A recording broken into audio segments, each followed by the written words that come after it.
wealth redistribution, funded by natural resources, administered by the state. God, In okay, other words, stop. Buckle up, because today we're stepping into one of the strangest corners of the internet. Woke TikTok. More specifically, the socialist version. Yes, the people who treat Karl Marx like he was the original influencer. But instead of selling skincare or workout plans, he was selling breadlines. And believe me, the arguments only get worse the longer you watch it. So picture this. Someone jumps on TikTok, speaking with total confidence, and says, one of the greatest tricks the CIA ever pulled was convincing Americans that socialism doesn't work. And right away, I'm thinking, wait, what? The CIA?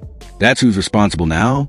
Not the 100 million people who starved, froze to death, or ended up in gulags. No, apparently it's all just one big CIA prank. Incredible. Greatest tricks the CIA ever pulled was convincing the American people that socialism doesn't work. You've probably heard it. You've probably heard people be like, socialism sounds great on paper, but it never works. Yep. This is always super interesting to me when I hear this, because I always follow it up with a follow-up question. I go, what's your metric for something working? What metric are you using for success? But then comes a classic move. What's your metric for success? In other words, if reality doesn't back you up, just change the rules of the debate. Well, here's a simple metric: not collapsing, not starving millions of people, and not turning into a dictatorship overnight. I'd say that's a fair standard.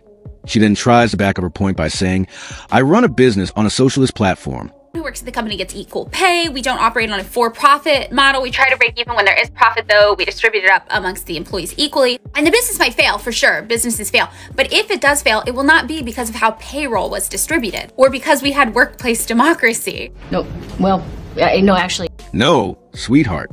That only shows you're choosing to split profits inside a capitalist system. You're still competing in the open market, buying from suppliers, selling to customers, paying taxes. Nothing about that makes it socialism. That's like handing your friend a slice of pizza and declaring, boom, communism achieved. Congratulations, comrade. Your friends decide that you're going to open a business and then you distribute the profits equally. That doesn't make you socialist. You're running inside a free market system. Where do you think your money is coming from? Is the government giving you your money? Was there a nationalization of reason? And here's the kicker. She admits the business could fail. But if it does, she'll blame the free market for being too competitive. Translation: our socialist experiment failed because capitalism exists. Exactly. Socialism can't stand on its own without leaning on capitalism every single time. But it doesn't stop there. Another TikToker jumps in with a claim that takes the cake. Every time somebody suggests free healthcare, fair wages, affordable housing, politicians and billionaires scream, oh my God, socialism, communism, end of days. What? Have you ever stopped to ask, why do they want you to fear socialism so badly? It stinks. What? Because the truth is, they're already using it for themselves. What is socialism really? The definition is a system where resources and industries serve. Here it is. The richest 1% hoard 90% of the wealth. Actions, universal health care, education without lifelong debt, and wages that keep up with inflation. It sounds pretty good, right? But that's not the version they sell us. We know that. The richest 1% hoard 90% of the wealth. Good Lord. They don't want you asking why they get tax breaks while you struggle. No. Okay, stop it. First off, that's not true. Second, hoard? What are billionaires supposed to be doing? Stuffing stacks of $100 bills under their mattresses like cartoon characters. Wealth isn't just piles of cash. It's stocks, companies, and investments. And those things create jobs, products, and yes, taxes. And here's the fact no one on TikTok wants to admit. The top 50% of earners pay literally 100% of the net taxes in this country. The bottom 50% pay almost nothing. So no, Jeff Bezos isn't stealing your lunch money. This idiot idea that is promoted by socialists, that essentially there's a fixed pie. If you take the fixed pie and you divvy it up in equal parts, everybody will be happier. But the pie isn't fixed. That's the whole reason socialism is a giant fail. It is a redistribution of resources that are already on the table, and that generally has to manifest as a nationalization of the industries themselves. Otherwise, it turns out there are winners and losers in a meritocracy. Now this is where it really goes off the rails. Someone asks, name a country where socialism actually worked. And the answer? Vietnam. No country where socialism worked. Okay, it seemed to work in Vietnam really great, actually. No. No. What are you talking about? Vietnam had to bring in capitalism in the 1990s just to climb out of poverty. Their GDP life expectancy, technology, everything took off once they embraced markets, private property, and trade. But sure, keep telling me collectivized rice fields were thriving, and then unbelievably, someone tries to pin the Vietnamese famine of the 1940s on capitalism. They never had a famine. Oh, except for the one that killed 2 million people under capitalist rule. Sorry, check your history. That famine happened during Japanese occupation. An imperialist, fascist regime with strict central control, not capitalism. Oh, hold up. He is talking about, I assume, the Vietnamese famine of 1944 to 45. That'd be the Vietnamese famine that killed 2 million people.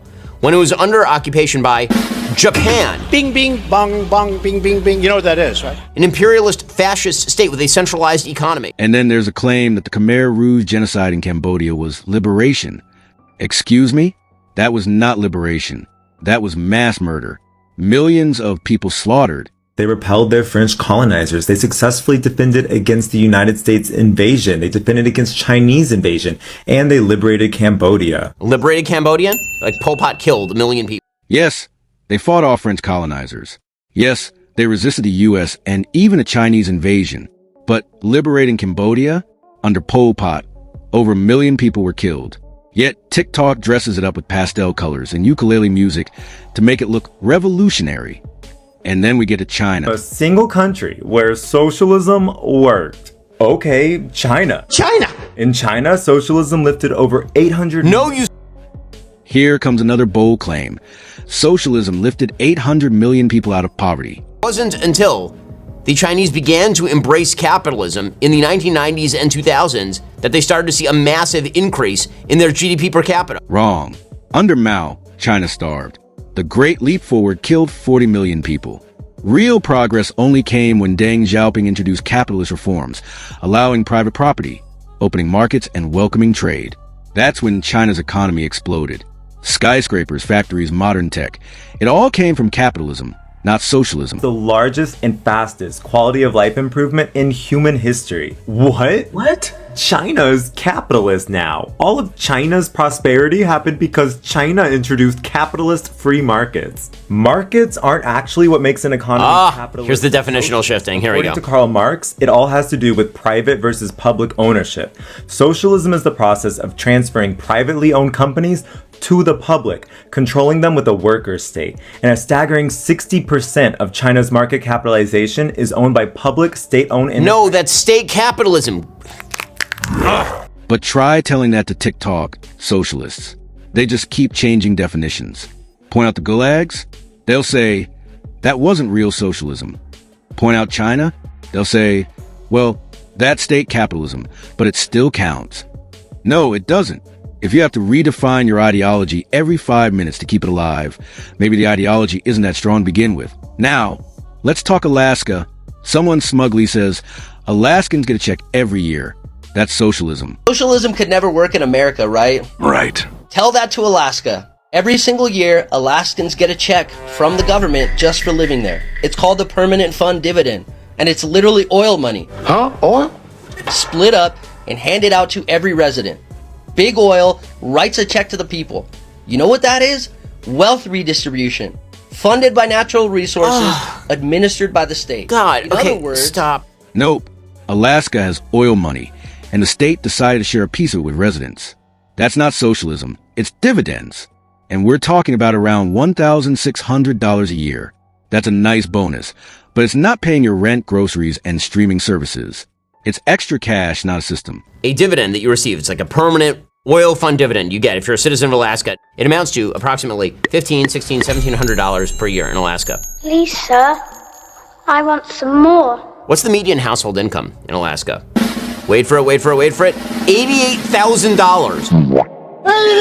So no, it turns out that Alaska doesn't run on socialism. You get a tiny little check every year because Alaska is very oil rich in the same way that Norway has a gigantic sovereign wealth fund. And they fund a lot of what they're doing because they nationalize their oil industry and then subsidize the rest of what they're doing with it. But Norway is a capitalist country, same thing, except much less so with Alaska. Here's another favorite claim.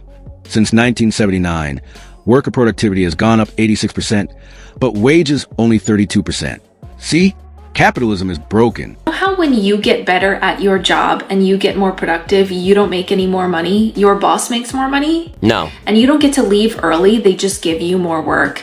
Yeah, democratic socialism would fix that. I first heard about democratic socialism 10 years ago with Bernie Sanders. Hey, I've seen this one. This is a classic. There was a lot of fear-mongering then, and there's a lot of fear-mongering now, and a lot of it is based on just outright lies.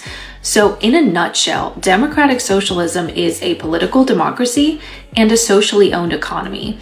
You know how we say, we the people have the power of the government? That idea of we the people would also apply to the economy. Think about how fucked up it is that since 1979, worker productivity has gone up 86%, but pay has only gone up 32%.